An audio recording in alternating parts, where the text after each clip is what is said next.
جی نہیں، ابھی انہوں نے مجھ سے وعدہ کیا ہے کہ پورے طور سے میری ہدایات پر عمل کریں گے۔ ہدایات یعنی وہ باتیں کہ جو مشورے کے طور پر ڈاکٹر نے کہی، اور عمل کرنا یعنی ان کو کرنا، ان پر کام کرنا۔ بیوی: اور دوا کس کس وقت دینی ہے؟ ڈاکٹر: جی نہیں، دوا کی مطلق ضرورت نہیں، مطلق یعنی ہرگز، بالکل، بس آپ صرف ان کے آرام و سکون کا خیال رکھیے۔ غذا یعنی کہ کھانے پینے کی چیزیں جو کچھ دینی ہے میں لکھ چکا ہوں۔ بیوی: بڑی مہربانی آپ کی۔ ڈاکٹر: تو پھر اجازت۔ بیوی: فیس میں آپ کو بھجوا دوں گی۔ ڈاکٹر: اس کی کوئی بات نہیں، آ جائے گی۔ چلے آگے پڑھتے ہیں کہ پھر کیا ہوا۔ بیوی اونچی آواز سے پکار کر: ارے للو، میں نے کہا ڈاکٹر صاحب کا بیگ باہر کار میں پہنچا دیجیو۔ ڈاکٹر: ایک بات عرض کر دوں بیگم صاحب، مریض کے کمرے میں شور و غل نہیں ہونا چاہیے۔ عصب کی جمع ہے، اور عصب کہتے ہیں ان موٹی موٹی نسوں کو کہ جو ہمارے دماغ سے ہمارے پورے جسم میں پھیلی ہوتی ہیں اور جن کی وجہ سے ہم حرکت بھی کر سکتے ہیں، پر اس کا بہت مضر یعنی کہ برا اثر پڑتا ہے۔ خاموشی اعصاب کو ایک طرح کی تقویت بخشتی ہے۔ تقویت کہتے ہیں طاقت کو، اور بخشنا یعنی کہ دینا۔ بیوی: مجھے کیا معلوم نہیں ڈاکٹر صاحب، آپ اطمینان رکھیں، ان کے کمرے میں پرندہ پر نہ مارے گا۔ پرندہ پر نہ مارے گا یہ بھی ایک محاورہ ہے، اور اس کا یہ مطلب ہے کہ کوئی آ جا نہیں سکے گا، اور یا پھر یوں بھی کہہ سکتے ہیں کہ بہت زیادہ خاموشی ہو۔ ملازم آتا ہے۔ اب دیکھیے جو کوسین میں کر کی چیزیں لکھی ہیں یہ ایک طرح کے منظر ہیں کہ اس وقت ہو کیا رہا تھا۔ للو: حضور۔ حضور ہم ادب میں تمیز میں کسی کو کہتے ہیں۔ ڈاکٹر: اٹھا لو یہ بیگ۔ تو آداب۔ بیوی: آداب۔ ڈاکٹر اور ملازم جاتے ہیں۔ قریب آ کر: میں نے کہا سو گئے کیا؟ میاں: یوں ہی چپکا پڑا ہوا تھا۔ چپکا پڑا ہوا تھا یعنی چپ چاپ لیٹا ہوا تھا۔ بیوی: بس بس بس بس، چپکے ہی پڑے رہیے، ڈاکٹر صاحب بہت سخت تاکید کر کے گئے ہیں کہ نہ آپ بات کریں، نہ کوئی آپ کے کمرے میں بات کرے، اس سے بھی تکان یعنی کہ تھکاوٹ ہوتی ہے، تمام وقت پورے آرام و سکون سے گزاریں، سمجھ گئے نا؟ میاں: کراہتا ہے۔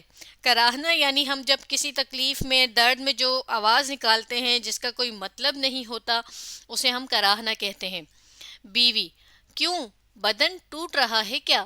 بدن ٹوٹنا یعنی بدن دکھنا، جسم میں درد ہونا۔ میاں: بیوی: کہو تو دبا دوں؟ میاں: بیوی: سونے کو جی چاہ رہا ہو تو چلی جاؤں، جی چاہنا یعنی دل کرنا۔ میاں: اچھی بات، کراہتا ہے۔ بیوی: اگر پیچھے کسی چیز کی ضرورت ہوئی تو؟ اچھا، بلانے کی گھنٹی پاس رکھے جاتی ہوں۔ گھنٹی کہاں گئی؟ رات میں نے آپ یہاں میز پر رکھی تھی، آپ یعنی کہ خود۔ اللہ جانے یہ کون اللہ مارا؟ اللہ مارا ہم کہتے ہیں ایسے شخص کو کہ جو مصیبت میں ہو، لیکن یہاں پر اللہ مارا غصے میں ہم کسی کو جب کہیں، یعنی غصے میں ہم کسی کو کچھ بھی کہہ دیتے ہیں نا، تو ان الفاظ میں سے ایک لفظ یہ بھی ہے۔ میری چیزوں کو الٹ پلٹ کرتا ہے۔ الٹ پلٹ یعنی ادھر ادھر، اوپر نیچے۔ کنڈی کی آواز: کون ہے یہ نامراد؟ نامراد ویسے کہتے ہیں ناکام، یعنی جس کا کوئی کام نہ ہو رہا ہو، مگر یہ بھی ہم غصے ہی میں کسی کو کہتے ہیں۔ ارے للو، دیکھو یہ کون کواڑ توڑے جا رہا ہے؟ کواڑ کہتے ہیں دروازے یا کھڑکی کے ایک پٹ کو، جیسے کھڑکی کے دو حصے ہوتے ہیں نا کھولنے بند کرنے کے لیے، اور اسی طرح اکثر دروازوں کے بھی، تو اس ایک حصے کو ایک پٹ کہا جاتا ہے اور اسے ہی کواڑ کہہ رہے ہیں۔ للو دور سے: سکا ہے بیوی جی۔ سکا کہتے ہیں پانی لانے والے کو، یعنی جو گھروں میں پانی پہنچاتا ہے، یہ کام کرتا ہے۔ بیوی: سکا، گھر میں بہرے بستے ہیں یعنی کہ رہتے ہیں۔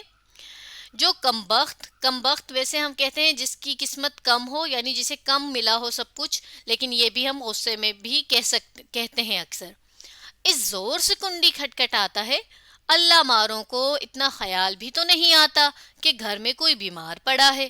ڈاکٹر نے تاکید کر رکھی ہے کہ شور و غل نہ ہونے پائے، اور اس سے کہو یہی وقت ہے پانی لانے کا۔ اچھی خاصی دوپہر ہونے کو آ گئی ہے، کل سے اتنی دیر میں آیا تو نوکری سے الگ کر دوں گی۔ نوکری سے الگ کرنا یعنی نوکری سے نکال دوں گی۔ میں نامراد کو 20 مرتبہ کہلا چکی ہوں کہ صبح سویرے ہو جایا کرے۔ کان پر جوں نہیں رینگتی۔ کان پر جوں نہ رینگنا یہ بھی ایک محاورہ ہے، اور اس کا مطلب ہوتا ہے کسی بات کا کوئی اثر نہ ہونا۔ میاں: ارے بھائی اب بخشو اسے یعنی اب اسے معاف بھی کر دو، یعنی اس کی بات اب ختم بھی کر دو۔ بیوی: بخشوں کیسے؟ ذرا طرح دو تو یہ لوگ سر پر سوار ہو جاتے ہیں۔ طرح دو یعنی ڈھیل دو، اور سر پر سوار ہونا یعنی کہ پیچھے ہی پڑ جانا۔ میاں: کر رہتا ہے۔ بیوی: کیوں، زیادہ درد محسوس ہو رہا ہے؟ میاں: بیوی: للو سے کہوں آ کر دبا دے؟ میاں: بیوی: یہ دیکھو، یہاں انگیٹھی ایک قسم کا برتن ہوتا ہے، اور اس کو استعمال کیا جاتا ہے، جیسے اس میں کوئلے وغیرہ ڈال دیے جاتے ہیں، اور سردیوں میں اس کو استعمال کیا جاتا ہے تاکہ جو ہے وہ کمروں میں بیٹھ کر بھی گرمی، معاف کیجیے گا، ہم سردی کو کم کر سکیں اور اس پر سے جو ہے وہ کوئلوں کی آگ یا کوئلوں کی گرمائش کو سیک سکیں۔ آپ بتائیے، آپ سے آپ آ گئی یہاں، آپ سے آپ یعنی خود ہی پاؤں تھے اس کے۔ یہ سب حرکتیں اس للو کی ہیں۔ کم بخت نے قسم کھا رکھی ہے کہ کوئی بھی چیز ٹھکانے یعنی جگہ پر نہ رہنے دے گا۔ اللہ جانے یہ نامراد میری چیزوں کو ہاتھ لگاتا کیوں ہے؟ للو، ارے للو۔ میاں: ارے بھائی کیوں ناحق یعنی کہ بلا وجہ غل مچا رہی ہو؟ غل مچانا یعنی شور کرنا۔ گھنٹی رات میں نے خود میز پر سے اٹھا کر انگیٹھی پر رکھ دی تھی۔ کر رہتا ہے۔ بیوی: تم نے؟ اے ہے، وہ کیوں؟ آگے پڑھتے ہیں۔ میاں: ننا بار بار بجائے جا رہا تھا، میرا دم الجھنے لگا تھا۔ دم الجھنا یعنی گھبرانا، دل پریشان ہونا۔ کراہتا ہے۔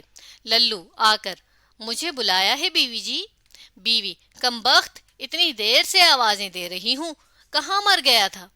للو: گودام سے ریٹھے ڈھونڈ رہا تھا۔